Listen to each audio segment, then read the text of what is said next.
Created the most lost homes ever in the history of our state. So being the number 1 and 2 ranked fires in the country, also the most homes lost ever in a Georgia fire, really shows you just how bad these 2 fires are. No deaths reported in Georgia, but in Florida, a volunteer firefighter has died after suffering a medical emergency while fighting a brush fire. Strong storms, possible tornadoes, even snow possible somewhere in the United States this weekend. Meteorologist Craig Allen has details on a storm coming out of the Midwest and heading east. Showers and thunderstorms will continue from the top of the lakes right down through Michigan.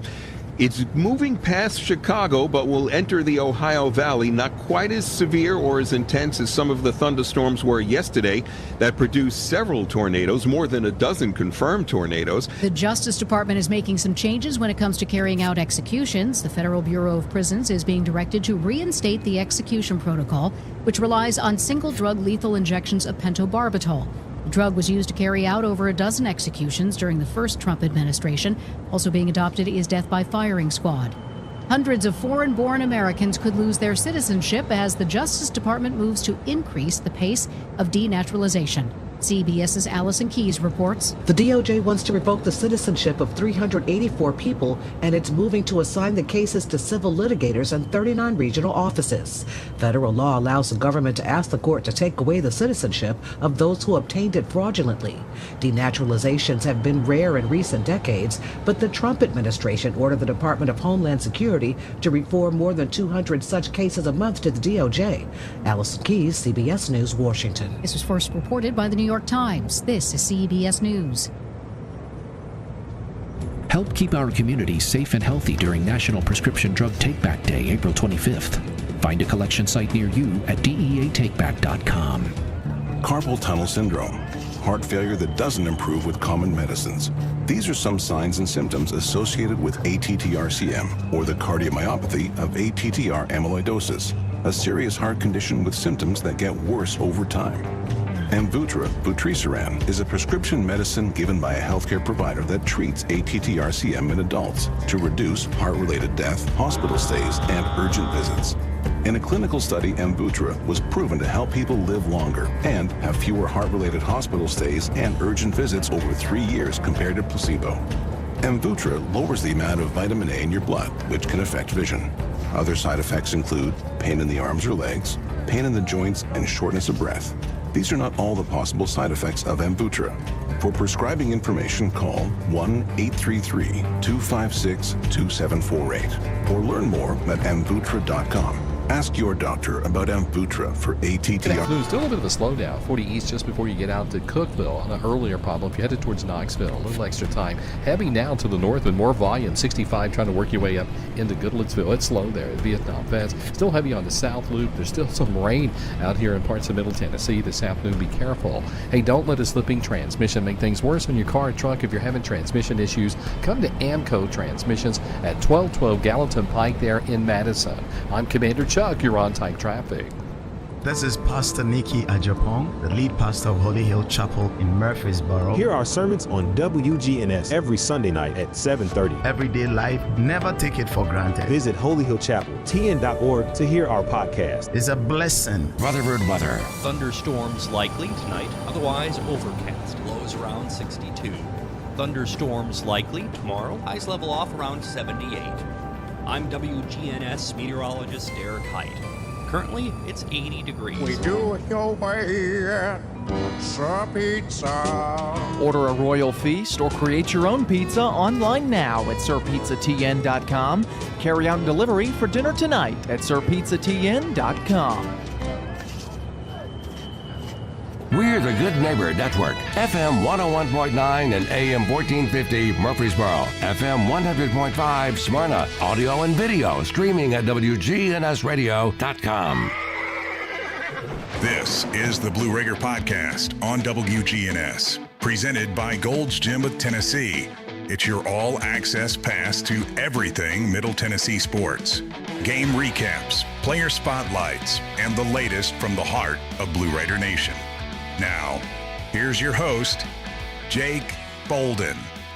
Welcome back to the Blue Raider podcast presented by Gold's Gym of Tennessee. Baseball got a big series sweep last weekend over Delaware, and they have slid into 6th place, but they have another pivotal matchup this evening.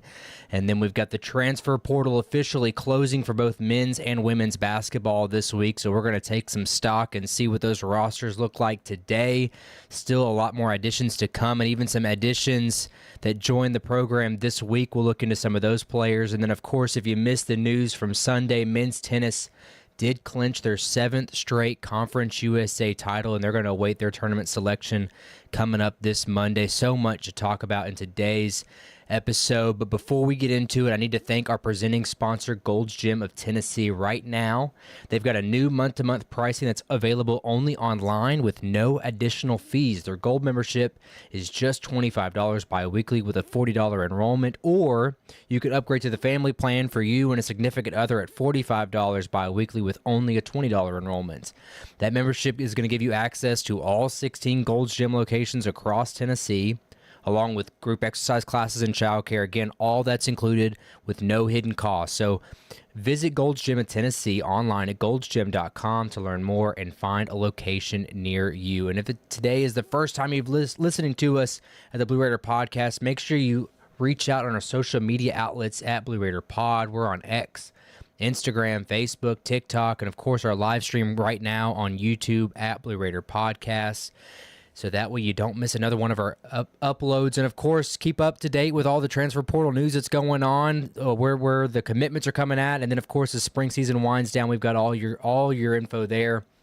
And if you want to join into our episode today, feel free to call into the station 615-893-1450, and our producer here will take your call. So before we get into that as well, the topic at hand, talking about baseball and their big series tonight, it's kind of a quiet evening for Blue Raider athletics. Only 2 sporting events. Normally we got tennis and we got some sort of golf going on, but right now it's just softball and baseball. Softball on the road in Jacksonville against first place Gamecocks. That game is tonight at 6 p.m. at the top of this hour. And then baseball is on the road as well. They're out in Huntsville, Texas, taking on Sam Houston.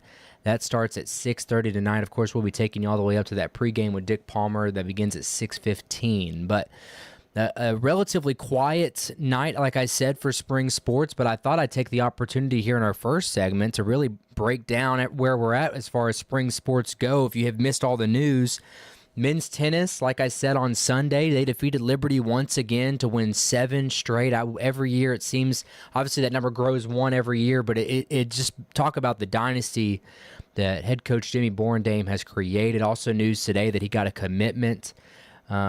Another freshman incoming this next year. This dynasty it just looks poised to continue year after year, but every year it happens, it just becomes more and more impressive. But this championship was unlike all the others. They dropped their first double point in conference season and what Coach Borndame called a very long time. So they dropped the doubles, which surprised a lot of us, but they went on to win 4 of their singles matchups. We're about to win a 5th one. Eric Crive was there late up 5-0 in his 3rd set, so it looked like the final score would have been likely 5-2, but you only need 4 to win. So getting 4 singles, even though you lost a doubles point, certainly locked them in, and they got it done over Liberty 4-2 at home on Sunday. So now looking forward to their selection show that's going to be Monday at 3 p.m. Central. They will await their destination. Unlikely that they're going to be hosting, as there is only 16 host sites. It is still a 64-team tournament, but 16 host site, they're not going to be in that top 16, so they will likely be driving somewhere, flying somewhere locally in the southeast to get things started. But their play actually begins Friday the 1st, so a week from today is when the NCAA tournament begins for them. So, again, congratulations to Coach Borndame and the men of the tennis program, and look forward to where they end up next week. Also, tennis-wise, women's tennis, they fell last week at the 2-seed FIU in their quarterfinals. Their season actually ended at 8-15 overall, but this group is still young. I know not the season that they would necessarily look for, but when 4 of your 5 top singles players are freshmen, sophomores, you're a young group, and they're going to actually be able to could return 5 of their top 6 singles players. I say could because much like all the other major sports, these I would say lower revenue sports still have a portal. So May 4th is what opens for the tennis teams. So keeping an eye there. But this group, if they can return all 5 of those players, they just got to find that 6th singles player for them, and you're going to return the whole group. So that's always real promising there. Moving on to women's golf, they finished their season this last week at the Conference USA Championships. They finished in 6th as a team, but a shout-out to junior Ella Manley, finished tied for 6th. She was just shy of the all-tournament team in the top 5, but one of her better tournaments of the year. But the team collectively had 2 tournament wins this season, and much like women's tennis, they could return 4 of their top 5 individual players. A very, very young team collectively. Ella Manley would be returning for her senior season, and still underclassmen thereafter. So women's golf is certainly looking forward to what they could return going on to next year. Men's golf, they're still kicking it. They've got one more week left in their season. They actually start their conference tournament this Monday out in Texarkana. Right now, they're looking at one of the top 3 teams in Conference USA, so still a lot of promise in what they can do, of course. Their format's a little bit different than women's, but they will be wrapping up at least the conference tournament this week, barring making to the NCAAs. Track and field, they're still kicking it with 2 more weeks left until their conference tournament. And now we're off to the major spring sports, and that is softball and baseball. And I really wanted to cap this segment off with baseball, so we'll roll into softball situation right now. As we talk right now, again, they're on the road tonight at first place Jacksonville State. They're currently sitting in 10th place out of 12 teams, and the format for softball is you got to be in the top 8 to just make the tournament. And unfortunately, with 6 conference games remaining on the schedule, they are 4 games back of that 8th place. So, unfortunately for them, it's very slim margins at this point. You got 3-game series with Jacksonville State this weekend, and then next weekend they have their final home series against currently 6th place FIU. So another team that is looking to stay inside those top 8 seeds. So a lot on the table for the girls if they want to get back into it. Unfortunately, or fortunately, you're going to have to win out these last 6 games, and that includes beating a first-place Jacksonville State team on the road. It's just been a really tough go for softball this year. I know still the core is relatively young, have some good hitters. They just never really seem to piece it together, really missing that edge in the circle with Conference USA.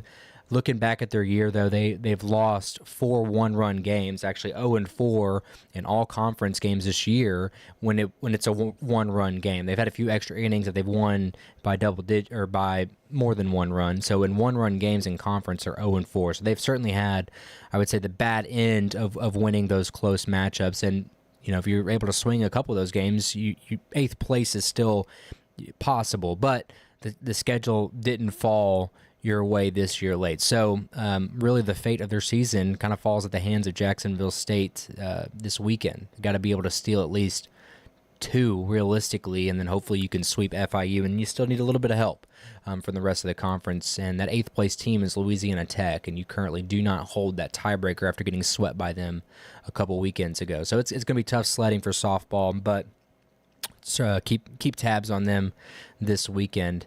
Now, the team that I'm excited about where things are trending for them is baseball, and I know that they lost their midweek game 12-6, but they did get a sweep last weekend at home against Delaware, and that moved them all the way back into 6th place, a team that we've been talking about on the brink of making the tournament. And now that they have the easier portion of their schedule, starting off with last place Delaware this last week, a 3-game sweep is great. It really a great trio of starting pitching performances this last week. I know the scores didn't indicate that, but the starting pitching was phenomenal this last week.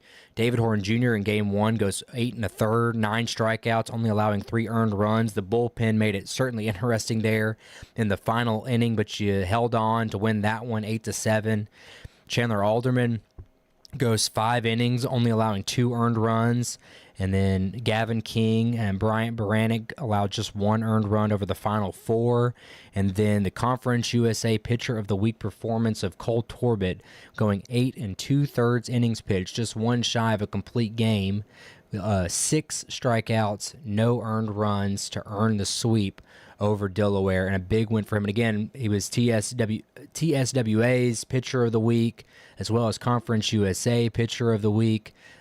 Just to cap off a great performance when otherwise the offensive production was relatively quiet for what we anticipated with Delaware. But you look to turn around the bats a little bit this weekend against a Sam Houston State team that has been trending in the wrong direction, and that's what's put them into a precarious situation. They're currently in a 4-way tie for 7th place, and so I prefaced the episode by saying that this is a very pivotal series, and it certainly is, not just for our team, but more so for Sam Houston, as both of these teams are still 6th place feels comfortable, but with a 4-way tie of 7th, you are 1 bad series away from getting put in outside the 9 spot to make the tournament. So Sam Houston, coming off a sweep of New Mexico State, also riding a little bit of a high themselves.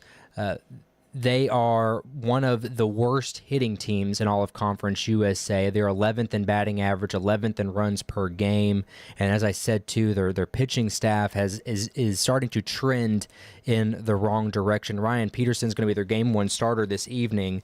He started off the year as one of the best pitchers in Conference USA. Through his first 7 starts, over 44 innings pitched, he had allowed just 6 earned runs. Again, that's 7 starts and only 6 earned runs. His last 3 starts in Conference USA, albeit there's a little bit, the competition has certainly improved for them. We're talking Dallas Baptist and Jacksonville State, but he's allowed 12 earned runs in just his last 17 2/3 innings pitched. So their number one has certainly struggled. And again, the offense for the Blue Raiders has, I would say, stale, but not to their normal prowess last weekend. So maybe they can get some things going for them, but This is the guy, if you can get on him early here in Game 1, get a game under your belt out there on the road, because this team has not been, MTSU that is, has not been good on the road this whole season. They're 0-9 in their 3 series in Conference USA on the road. Haven't won a single one. And then on the year, they're 2-13 on the road. And their wins on the road are not necessarily, it's Belmont in extra innings and then Alabama A&M much earlier in the year. So you haven't necessarily beat any good teams on the road either. So although this schedule does get easier, like I touch on with Sam Houston, a team that is in the bottom half of Conference USA, you still got to win these games.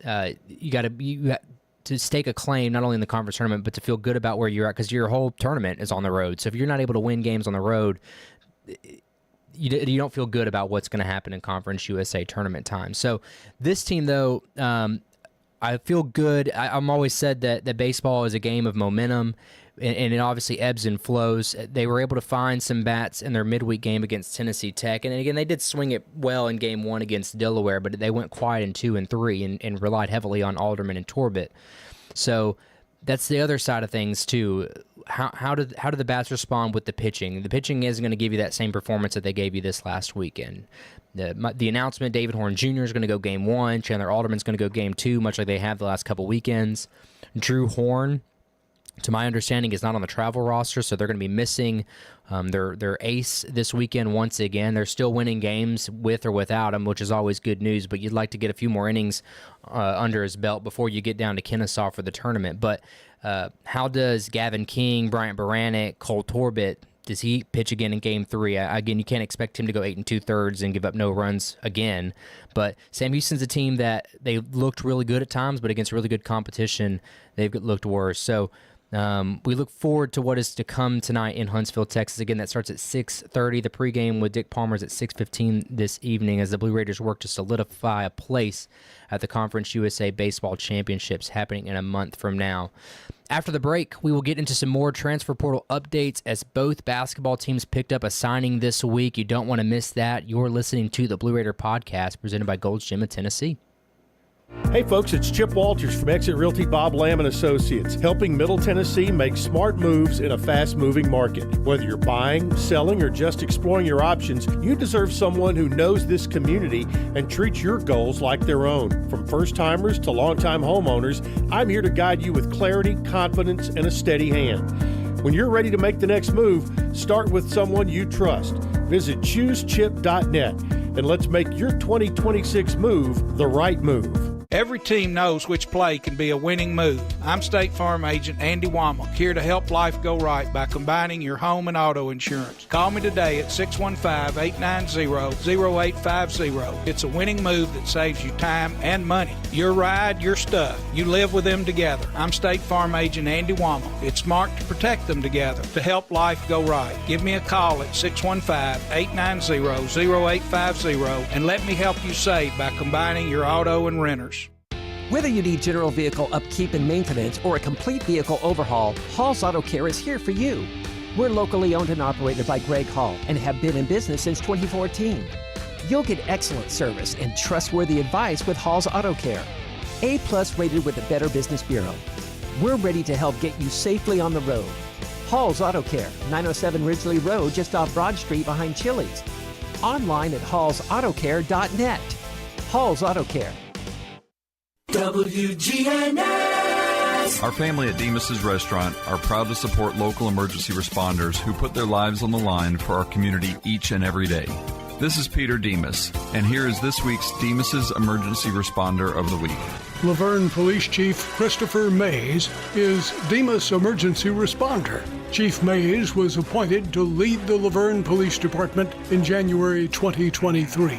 When he stepped into the role, the department had been navigating a difficult period, marked by officer turnover, leadership instability, and public concern.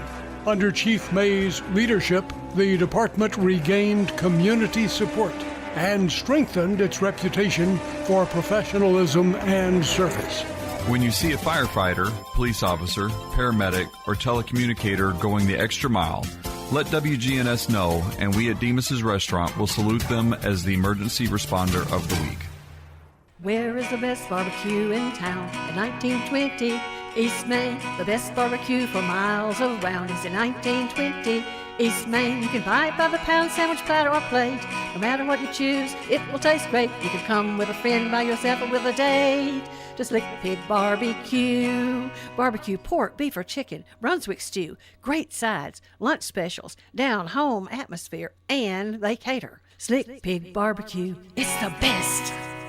Good afternoon. Still a little bit of a slowdown. 40 east just before you get out to Cookeville on an earlier problem. If you're headed towards Knoxville, a little extra time. Heading now to the north with more volume. 65 trying to work your way up into Goodlettsville. It's slow there at Vietnam Pass. Still heavy on the South Loop. There's still some rain out here in parts of Middle Tennessee this afternoon. Be careful. Hey, don't let a slipping transmission make things worse on your car or truck. If you're having transmission issues, come to Amco Transmissions at 1212 Gallatin Pike there in Madison. I'm Commander Chuck. You're on Type Traffic. This is the Blue Raider Podcast, presented by Gold's Gym of Tennessee on FM 101.9 and AM 1450 Murfreesboro, 100.5 Smyrna, WGNSradio.com, and the Blue Raider Podcast YouTube channel. Now, back to your host, Jake Bolden. Welcome back to the Blue Raider Podcast, presented by Gold's Gym of Tennessee. Both basketball programs picked up some portal additions this week. We're going to give a State of the Union, so to speak, for both of those rosters in our second segment of today's episode. Again, just to remind you, social medias at Blue Raider Pod, X, Instagram, Facebook, TikTok, and of course our live stream right now on YouTube at Blue Raider Podcast. And if you want to join our episode today, phone number here at the station is 615-893-1450, and our producer here will take your phone call. One of the big additions this week, and I always love starting with the Lady Raiders because they always seem to get me the most excited at this time of year. Early in the portal season, they kind of put their foot to the metal and go full force early on, try to fill that roster as early as possible, and they're almost there. My understanding is they've still got a visitor that's still out there, still making her final decision, but right now this roster is pretty darn close to what it's going to look like this time in the fall, that is, in October when that first exhibition rolls around. Give you a full State of the Union. 5 players have left the program, 4 of which in the portal, 1 graduating, and that's Elena Contreras. There is still the speculation of the 5-for-5 rule coming to fruition. And on a side tangent of that note, it's been interesting what people have said, what's going to happen if the 5-for-5 becomes a legitimate thing. Because if it does become legitimate, what do you do with all these fifth-year players? If you're like MTSU, you might already have your roster full. Well, and then if the NCAA calls back and says, hey, you're allowed to get a 5th year for your seniors this last year, you can't just add them back. You've run out of roster spots. I don't know what the NCAA. I always wish that the NCAA would find a way to get to these answers a lot faster, because it kind of puts these programs in a bad situation. I'm sure if Matt Insel was given the opportunity to have Elena Contreras back for another year, he would gladly take her. But if he fills his roster up before the NCAA makes that decision,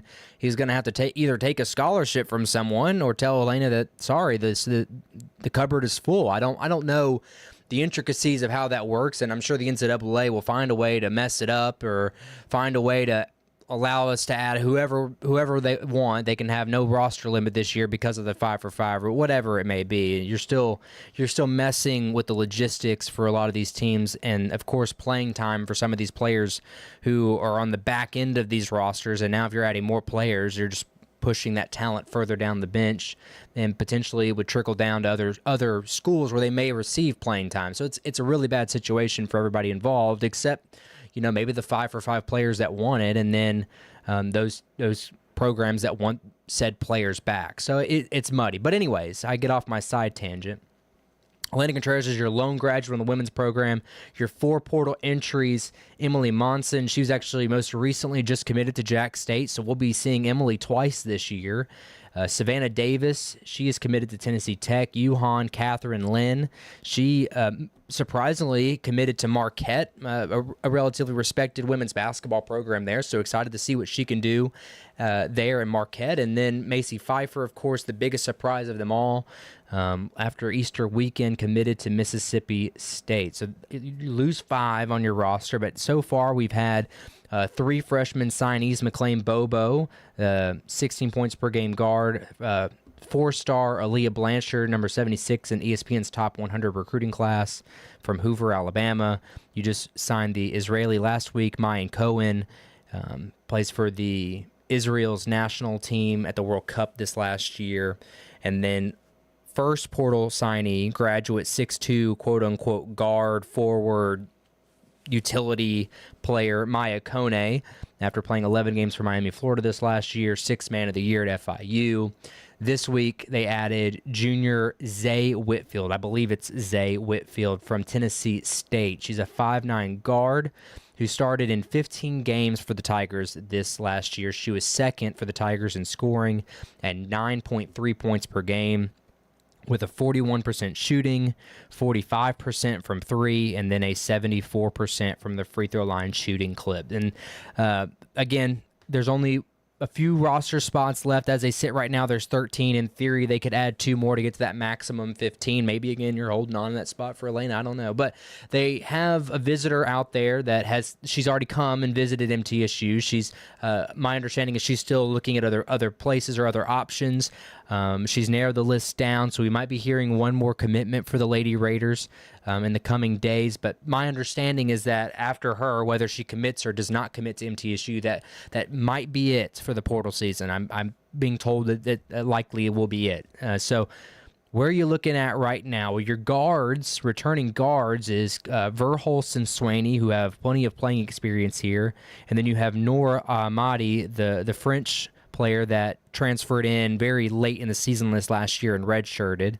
So those are your 3 returning guards that were on roster last year.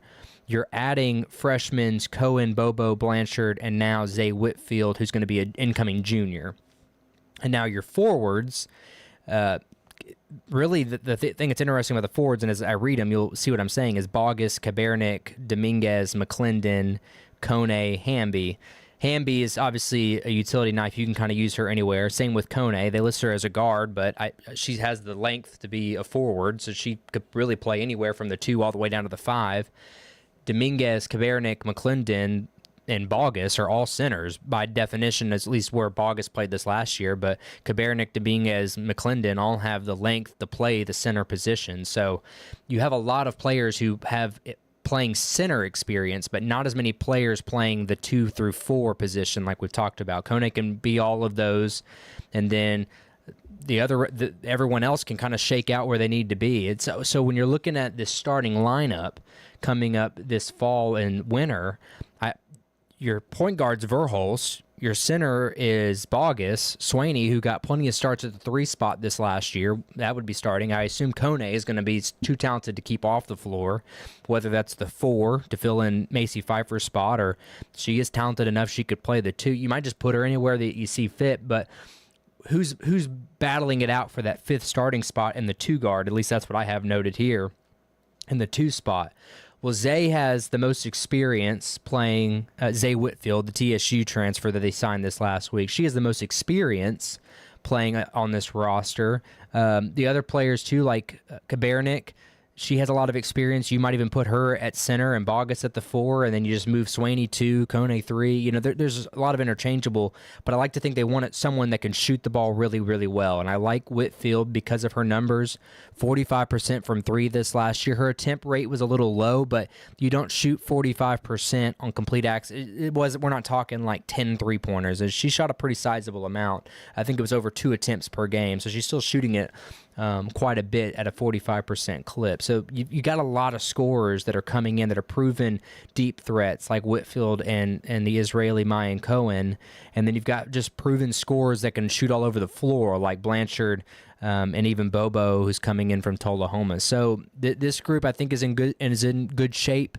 But what do they look like in the fall? I don't know. And they still got one more transfer that's looming that if she commits here, it could really shake up this lineup a ton. So where we sit now, the roster is good. It's healthy, but I'm just, how does it shake out? Matt Insel certainly has a lot of vetting for all these players, and maybe that's for the best. Get all the playing time you can. That was always the mark against MTSU when Rick Insel was the head coach, is the playing time was a problem, but I always say if you win basketball games, it doesn't matter how much playing time your players get. But in the age of the portal, it's certainly a talking point that I know anyone talking against MTSU, they're going to bring it up in those conversations. So I think Matt Insel is having a good problem in the fact that he has so much talent and deciding what that starting lineup is going to look like later in the year. So that type of inner competition is going to breed excellent, I think, when it all says for this team. But the conference as a whole, I said last week, the front court has gotten really good.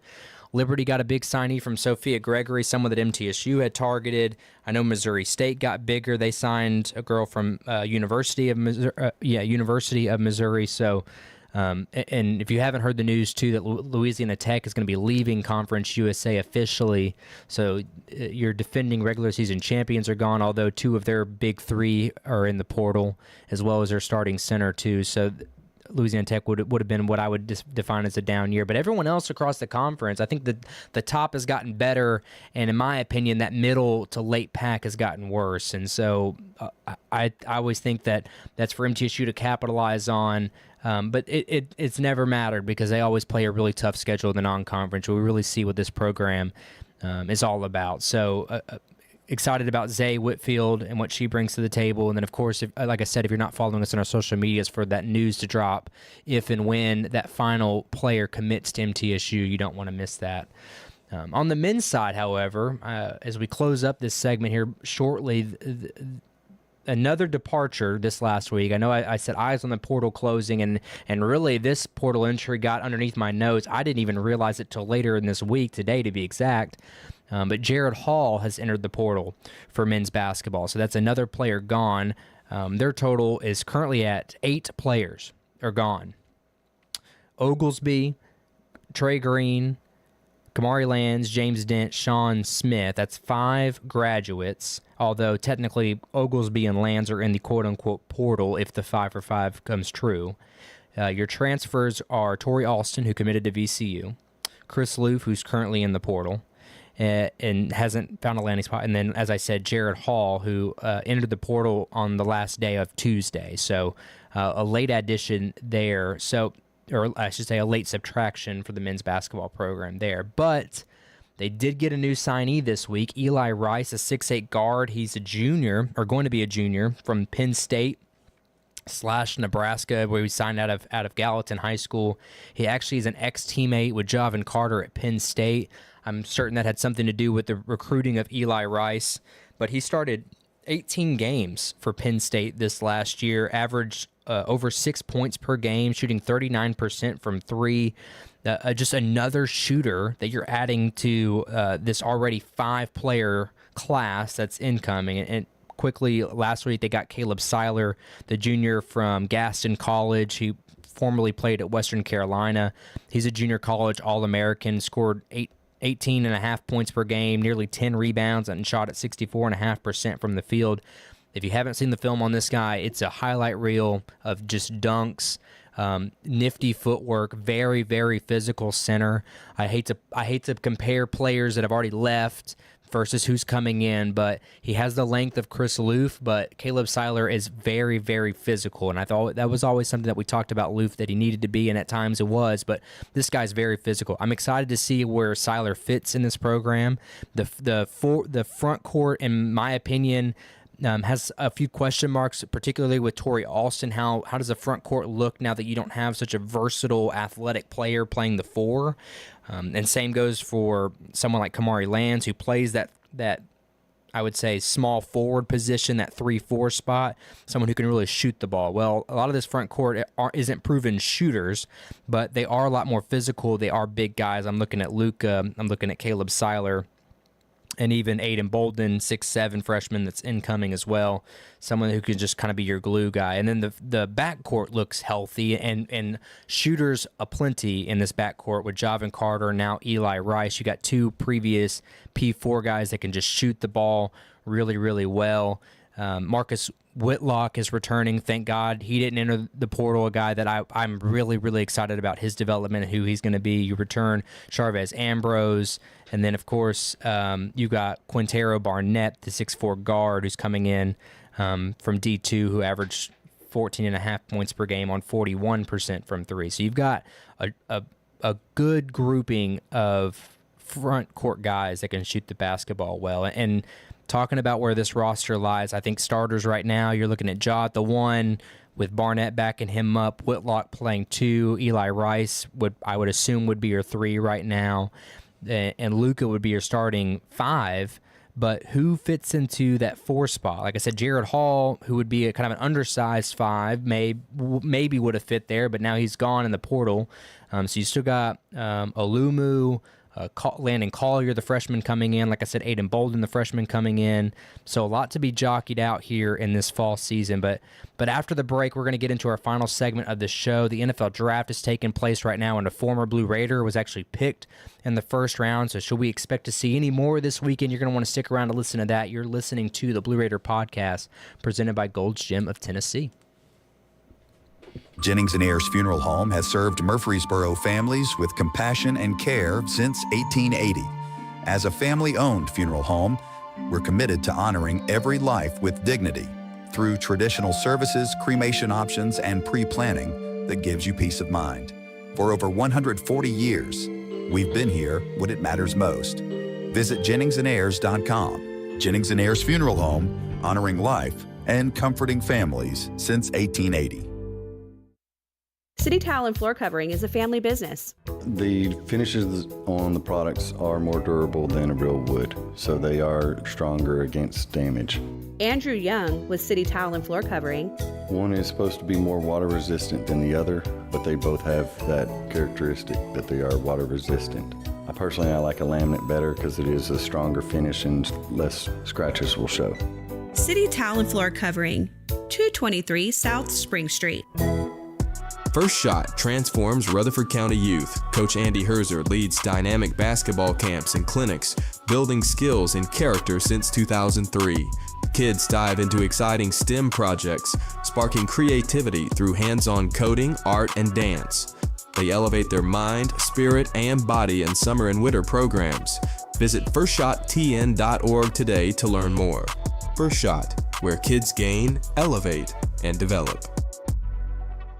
Clark's Auction Company will get you top dollar for your property. Auctions are easy, fast, and profitable. I've always been a big fan of auctions. Get instant sale, no contingencies. That means the sale of your property won't depend on an inspection, financing, or appraisals. I've known the guys over there my entire life. Call Parks Auction and Realty or visit parksauction.com. Clark's Auction Company will get you top dollar for your property. Parks Auction Company, committed to auction excellence. Sold it to you, 27.5.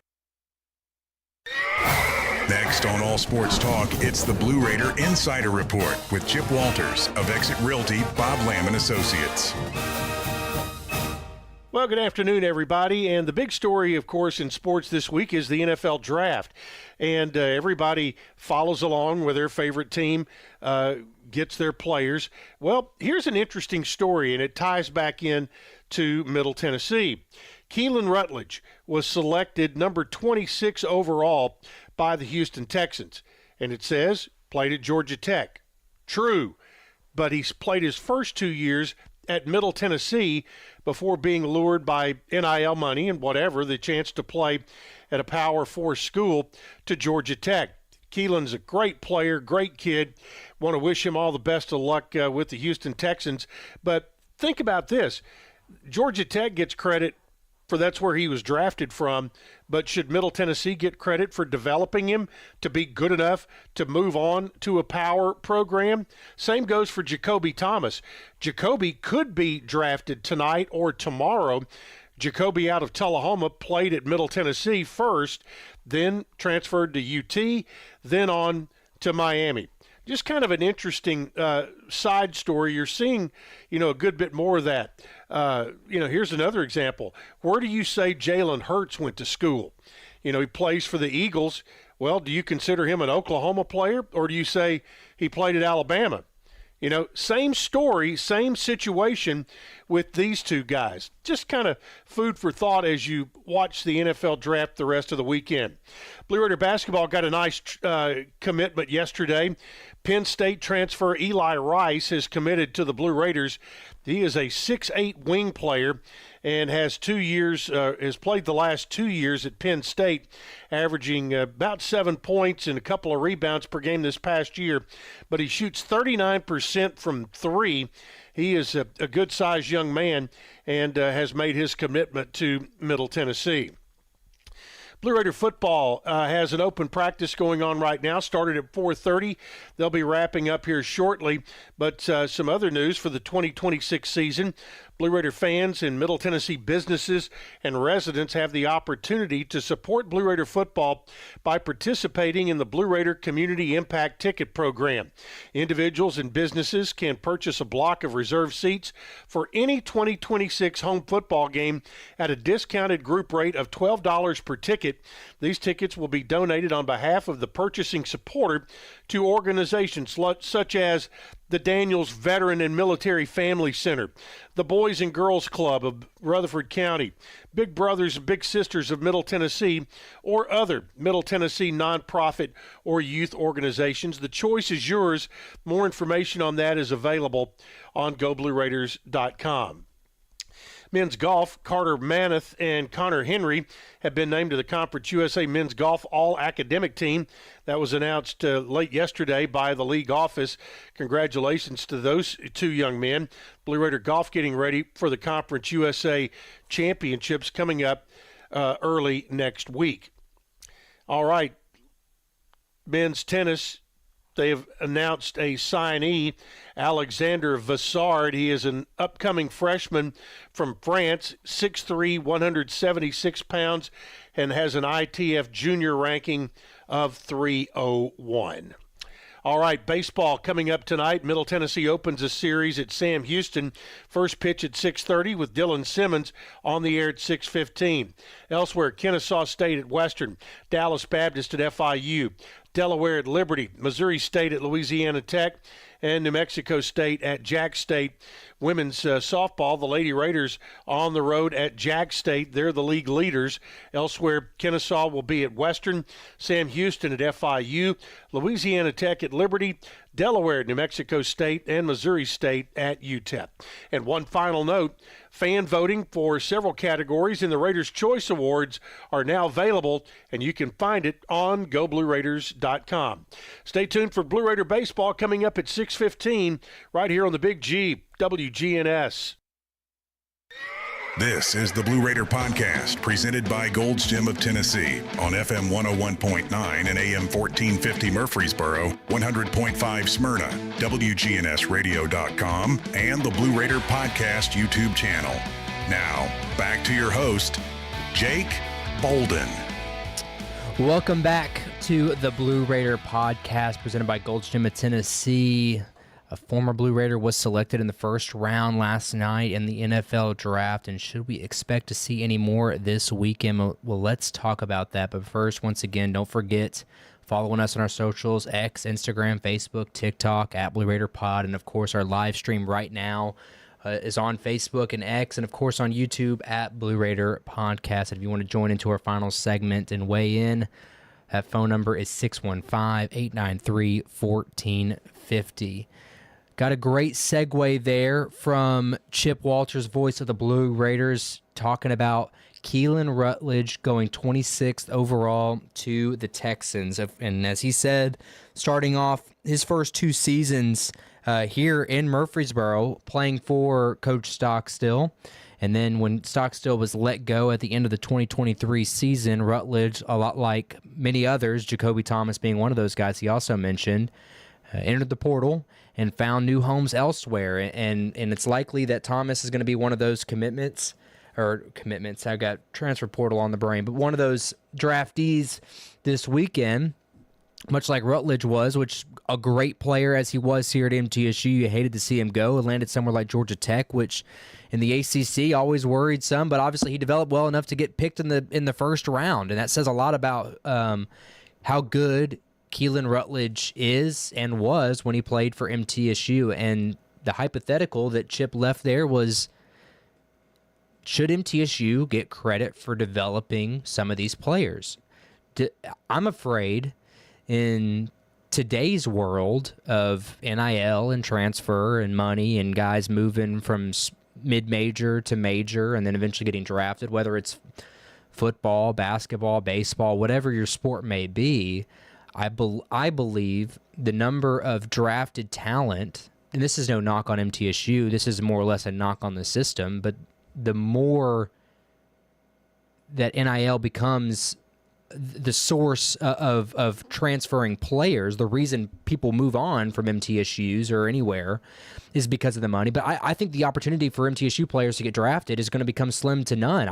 I wouldn't be stunned if for the next 10 years you don't see someone drafted from a Conference USA school or someone drafted from a Sun Belt school. Sure, you're going to have some breakout senior seasons and someone will get some late round opportunities, but I think MTSU has every right to claim Keelan Rutledge. And forgive me, I don't know that MTSU's football social medias have posted that Keelan Rutledge was drafted and congratulating him for that. I wouldn't see an issue with it. Certainly many people would.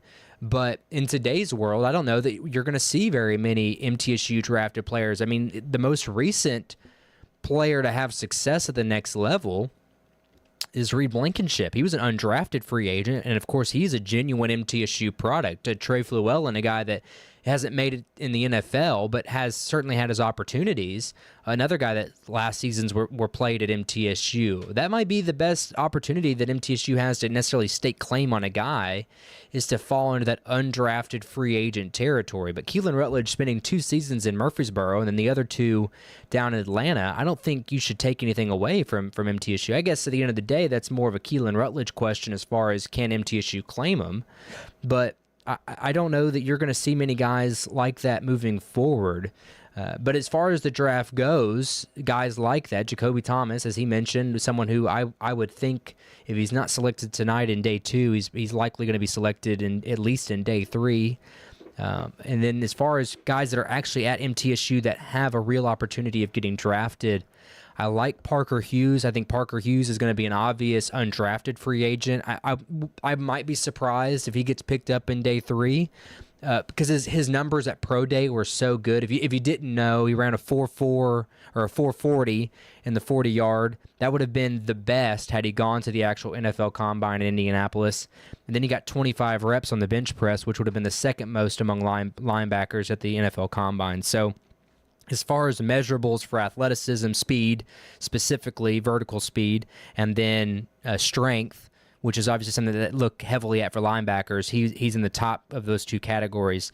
I think he's a guy that if you need to take a chance on. I wouldn't be stunned if someone like Parker Hughes ended up at, say, the Tennessee Titans with Robert Saleh, a guy who is known for developing defenses, specifically late-round draft picks at linebackers. So that's an interesting piece. And then DeMonte Smith, another guy who I think has the measurables to at least get an opportunity at the next level. He got 31 reps on the bench press at the pro day here at MTSU, which had he gone to the combine would have been the best among defensive tackles. I think strength is by far the biggest measurable that a lot of these pro scouts use to define how good or project how good a player can be. So obviously being the best in your position there is certainly of interest. So back to the rhetoric that Chip left for us there at the break.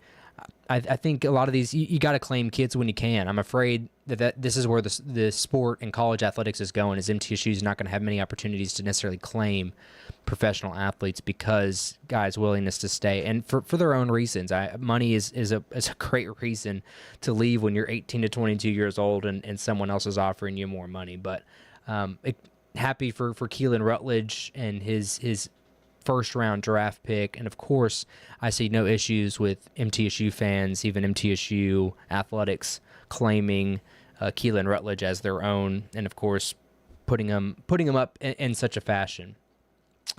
Other highlights this week I just want to talk about in our final segment, back to the portal news of it all. Chris Loof, it was reported today on X by Transfer Tapes, at Transfer Tapes. The interest that Chris Loof is receiving in the portal I thought was eye-popping, to say the least, just interesting.